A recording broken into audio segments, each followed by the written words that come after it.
Welcome to the Inner Huddle Extra Time. Hello and welcome along to an Extra Time edition of the Inner Huddle podcast. I'm Pez and I'm flying solo today. It's been a very, very busy period for us. We've had 2 weeks of Easter holiday camps.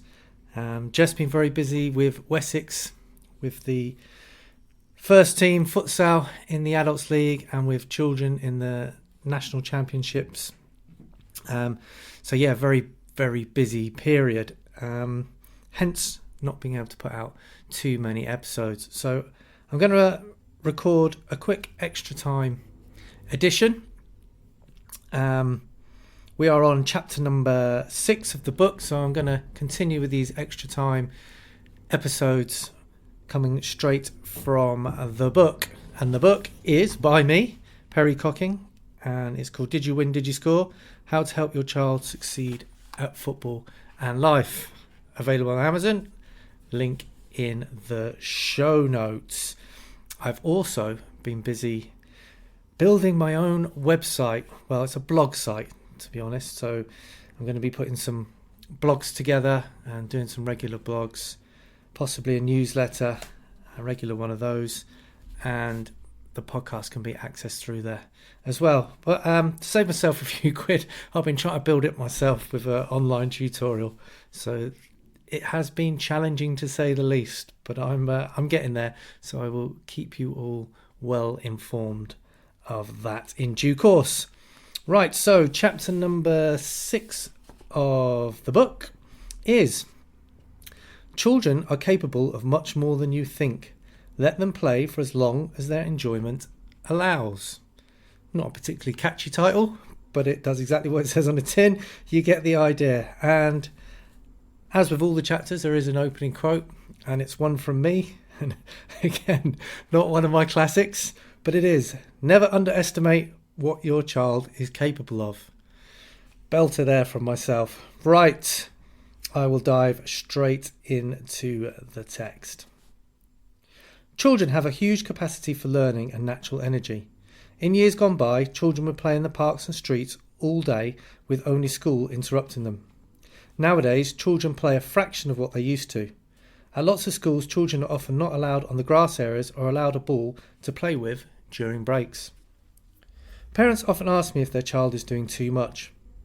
As long as important things such as homework are done and they are getting a good night's sleep, then I don't believe a child can really do too much. Quite possibly they are doing too much organised football and too much travelling in the car, yes, but actually playing the game they love is usually no. I always say to allow them to do as much as their enjoyment allows and be aware of any negative impact. There are 1 or 2 things to consider, such as Osgood-Schlatter's disease that can affect some children as they start having growth spurts, but, in general, I believe that most children have bundles of energy to burn off. You also have to be aware that burnout can happen, but this tends to be psychological, where a child is specialised early in one particular sport and, over time, loses a love for it or feels too much pressure. It's important to point out here that I'm not referring to organised competitive football with all its external pressures. There are rules in place to restrict how much organised football a child can play, which are there to protect children and should be adhered to. It's beneficial to have a good mix of sports and activities to help prevent the associated burnout with early specialisation, but there are some children who simply don't want to do anything else. This is fine, but try to get them a good mix of training so there's a variety. Perhaps add some futsal to their usual training, or somewhere that concentrates on individual training rather than the conventional team stuff. I know of gymnasts, swimmers and ice skaters who train every single day before and after school and compete at weekends. In those sports, it's more accepted that early specialisation and regular training are needed to get to the elite level, but with football, it's often frowned upon. Ultimately, you know your child best, and you should adhere to the signs that you see. It doesn't do any harm for a child to have a break every now and again, and participation in a wide spectrum of different sports is important. Some sports even complement each other and are referred to as donor sports. Of course, a child should never be forced to train. I have written this chapter with children in mind who simply love the game and can't get enough. I think it's important not to get too serious about it, however much your child does. Their well-being and happiness are always the priorities. So yeah, a good few points in there. Some of it's not rocket science. There's other chapters in the book that we'll get to in due course on early specialisation and the importance of playing a wide mixture of different sports. So I think they did a survey on Premier League players and found out that the majority came from a multi-sports background when they were young. So loads more information in the book that we'll get to in due course, but I hope you enjoyed that one. Short, sharp and sweet, I hope. Don't forget, the book is available on Amazon. Did you win? Did you score? How to help your child succeed at football and life. I'm sure every single parent will find a good deal that's useful in there.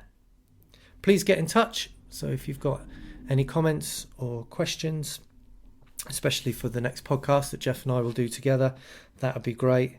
Send them in. All our contact details are in the show notes of all our podcasts, and it would be great to hear from you and hopefully have your question discussed and answered during a podcast.